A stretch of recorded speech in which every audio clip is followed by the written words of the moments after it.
Jeg vil gennemgå 7-punktsreglen af skulderled, og jeg vil starte med at forklare, hvilken ledtype det er. Det er et ægte led, fordi at der er en spalte mellem to ledflader. Det er et enkelt led, fordi at der kun er én ledhule. Det er et simpelt led, fordi det er sammensat af to knogler, humerus og scapula. Og det er et kugleled, fordi det er formen på ledhovedet af humerus. Punkt 2 er ledflade. Vi har capitis glenoidalis. Det er interessant med den, at den er meget lille i forhold til ledhovedet, caput humeri, og den har kun kontakt med cirka 1/3 af caput humeri til et hvert givet tidspunkt. Det gør, at der er meget mobilitet i ledet, men til gengæld så er der mindre stabilitet. Det anden ledflade er caput humeri. Der er mere ledflade på toppen af caput humeri, som man kan se, og den er bredere i siderne end capitis glenoidalis, og det indikerer meget store bevægelsesmuligheder for ledet. Punkt nummer 3. Frihedsgrader. Flexion, ekstension, en vinkelbevægelse i det sagittale plan rundt omkring en transversal akse, der går igennem caput humeri. Abduktion og adduktion i det frontale plan igennem en sagittal akse gennem caput humeri. Udad- og inderrotation i det transversale plan igennem en vertikal akse gennem humerus. Punkt 4. Ledkapsel. På indersiden af ledkapslen har vi den synoviale membran, og den løber fra bruskrand til bruskrand, og den danner en ledvæske, som der er en slags smørmiddel mellem ledfladerne, gør at der ikke er så meget friktion mellem ledfladerne, og det giver også næring til brusken. Og udenfor, på ydersiden af ledkapslen, har vi den fibrøse kapsel, som der er lavet af kollagene fibre, der er trækstærke og elastiske. Til gengæld så er den her fibrøse kapsel, den er slap og tynd, hvilket giver stort bevægelsesudslag, men til gengæld er den ikke specielt stærk, så derfor er den ikke hovedansvarlig for at holde sammen på ledet. Og den starter lige uden for ledlæben, labrum glenoidale, og hæfter på tuberculum majus på humeri, og den udspringer også fra column scapula og hæfter på column chirurgicum. Så den inddækker hele brusken. Den har også en meget større omsagsfold på nedersiden, hvilket gør, at den er meget løs og ikke forhindrer abduktion i skulderledet. Punkt 5. Ligamenter. Ligamenterne de er med til at stabilisere og styrke ledet, og også begrænse bevægelsen i ledet. De løber fra den ene knogle til den anden, og har fiberretningerne den samme vej, i modsætning til den fibrøse kapsel, hvor ligamenterne kan gå lidt tværs af hinanden, mens her er de mere formet som små snore, som der er sammen løber samme vej. Vi har ligamentum coracohumeralis, som der udspringer fra processus coracoideus og tilhæfter på tuberculum majus, og dens funktion er, at den stopper eller den begrænser adduktion i en sagittal akse, ud af rotation i en vertikal akse, og fleksion og ekstension i en transversal akse.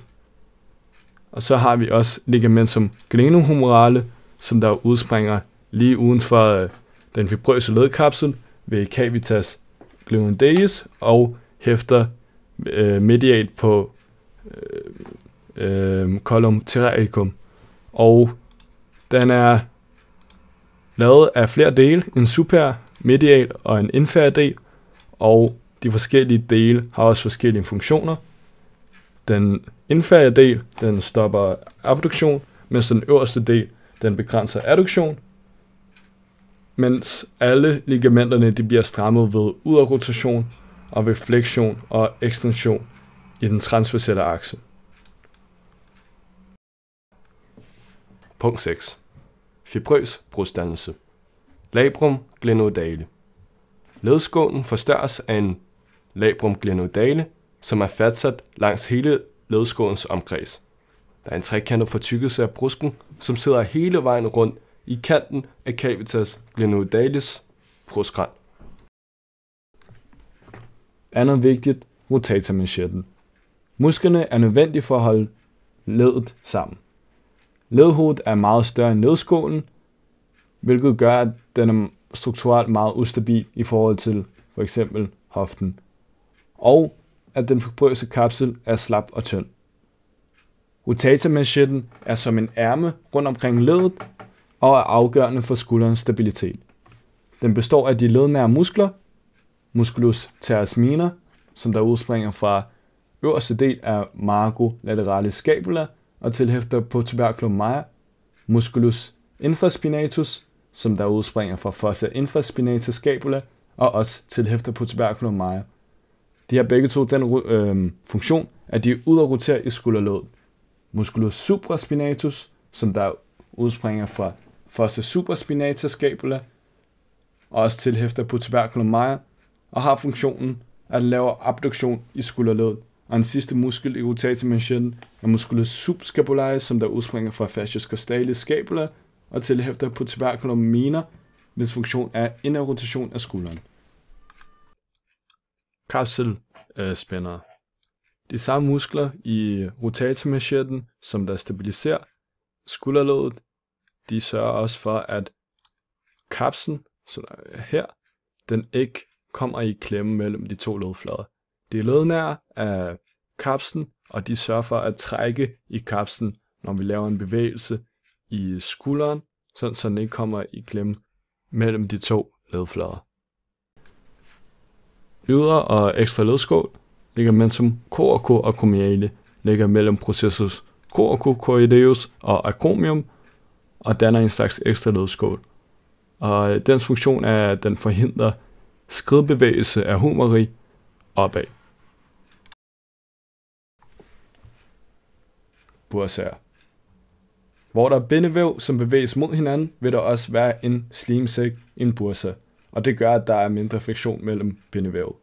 De producerer blandt andet også en smørmiddel, som synovialis membranerne. Vi har 3 bursaer i skulderledet. Bursa subacromialis, som der er placeret mellem supraspinatusscenen og acromium, og dens funktion er at reducere friktionen fra supraspinatusscenerne, som der glider op og ned langs acromium. Bursa subdeltoidea, som der er placeret mellem deltoideus og scapulas yderside. Den reducerer friktionen mellem deltoideus-scenen over skulderbladet. Og bursa subscapularis, som der er placeret mellem scapulas forside og scenerne fra musculus subscapularis, og dens funktion er at reducere friktionen fra subscapularis-scenerne, når det glider over skulderbladet. Bicepsscenen, bicep brachii caput longum. Den udspringer fra tuberculum supraglenoidali og labrum glenoidali, og den løber intraartikulært ud af kapslen og holdes på plads i sulcus intertubercularis. Den fastholdes i sulcusen af ligamentum transversum humeri, og scenen er også beklædt af en synovial seneskede, som der hedder vagina synovialis intertubercularis, som gør, at der er mindre friktion mellem scenen og sulcusen. Og selve bicepsscenen hjælper med at stabilisere skulderen. Bundne rotationer. Ved en 180 graders flexion i skulderledet kræves der en inderrotation, da ligamentum coracohumerale og ligamentum glenohumerale de er stramme i yderrotation eller neutral stilling, mens med en inderrotation så er de slappe, og man kan flektere skulderen frit.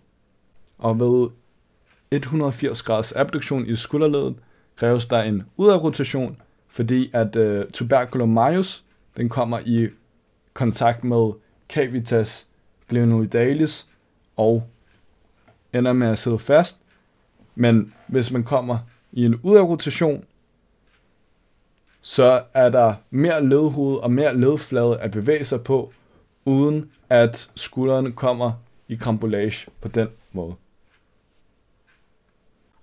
Scapulohumerale rytme. Når armen føres op til 180 grader flexion eller abduktion, så vil der også komme en udadrotation i scapula gennem en sagittal akse gennem scapula. Og årsagen ved det her er, at ved 180 grader flexion eller abduktion er der ikke mere ledflade eller ledhoved tilbage, og der forekommer en stramning af kapsel og ligamenter, der gør, at scapula ender med at følge med. Der er 3 trin i en scapula-humrale rytme. Det første trin med 60 graders flektion eller abduktion forekommer primært i art humeri. I det andet trin, så er der 60 grader flektion, abduktion. Så begynder angulus inferior scapula at udrotere, og ved det tredje trin sker primært i art tora scapularis. Og fordelen ved det her er, at capitas glenoidalis står mere horisontalt og kan bedre støtte caput humeri i ledskålen. Plexus brachialis. De dannes af de ventrale rami C5 til T1, og det udspringer i forarmen intervertebralis, og det udspringer lige ovenover hvirvlerne.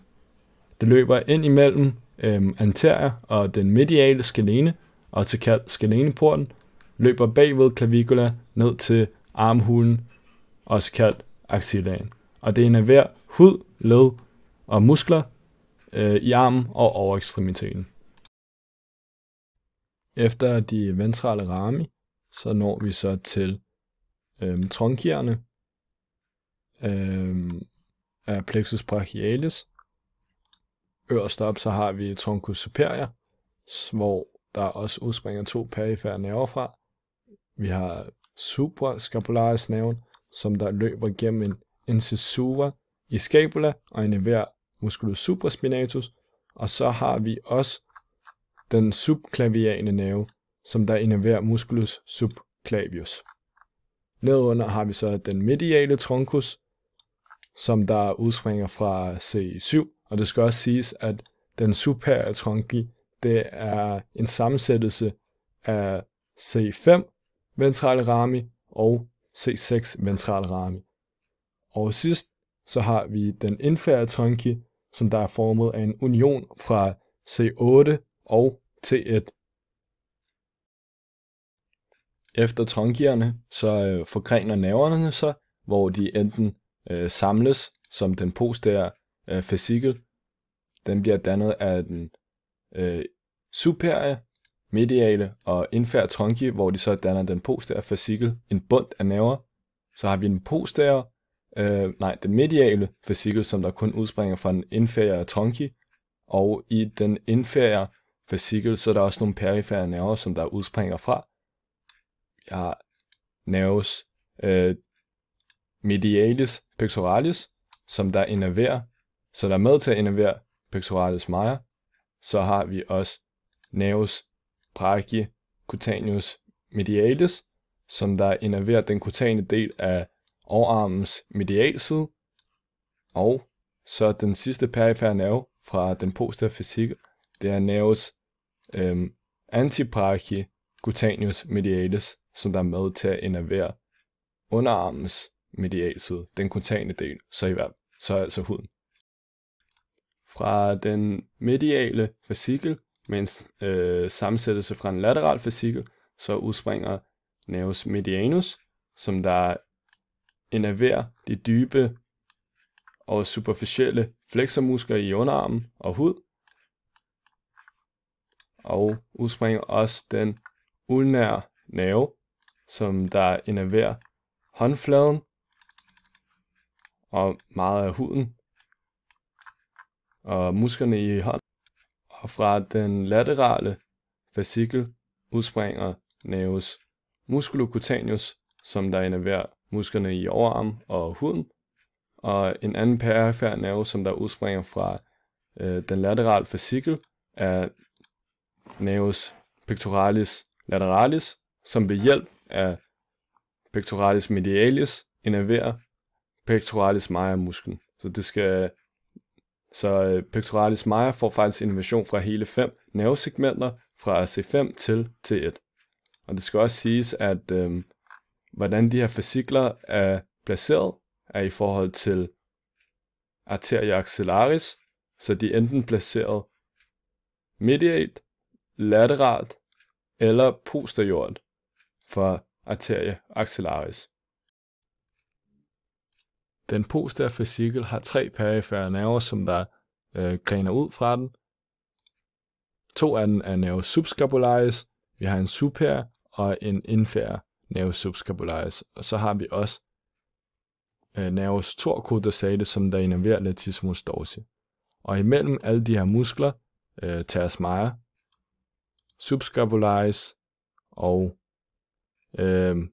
tricep og latissimus, så er der nogle mellemrum kaldt interstitser. Fra den posterior fascikel, den deler sig op i 2. Nervus acceleraris, som der løber igennem den øverste laterale interstits, som der derefter innerverer musculus deltoideus og huden, og igennem den nederste laterale interstits, hvor det er nervus radialis, som der innerverer meget af underarmen.